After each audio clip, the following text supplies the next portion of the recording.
స్తోత్రాలు తండ్రి. పరిశుద్ధుడా, మహోన్నతుడా, సర్వాధికారి, సర్వశక్తిమంతుడా, నీకే వందనాలు.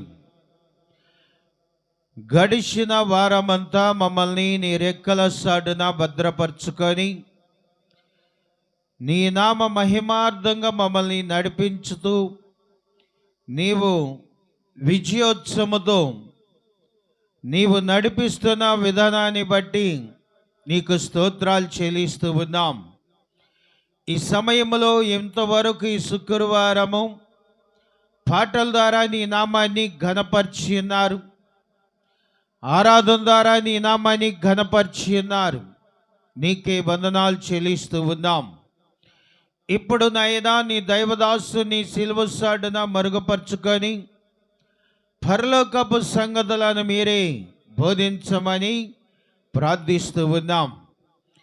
ఈ దినమందునైనా దూర ప్రాంతము నుండి వింటున్న ప్రతి ఒక్కరూ నీ వాక్యాన్ని అర్థం చేసుకొని వాటి ప్రకారంగా జీవించడానికి కృప చూపమని మన ప్రభువును రక్షకుడైన యేసుక్రీస్తు నామమున ప్రార్థించి అడిగి వేడుకోరుచున్నాం తండ్రి.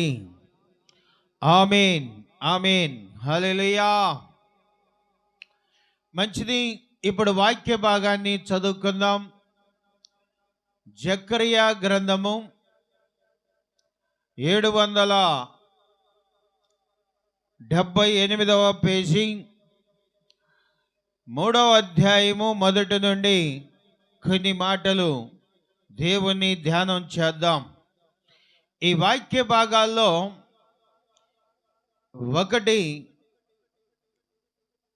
యెహోషువ గానొస్తాడు, రెండోది దేవుని దూత కనపడుతుంది, మూడవది సైతాను కూడా కనపడుతూ ఉంటుంది. హల్లెలూయా.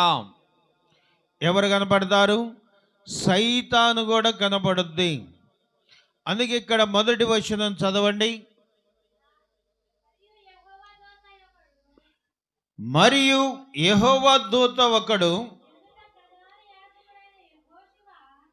ఎదుట ప్రధాన యాజకుడైన యెహోషువ నిలబడటయు, సాతాను ఫిర్యాది అయి అతని కుడిపార్శ్వమున నిలబడి ఉండటయు అతడు నాకు కనపరచెను.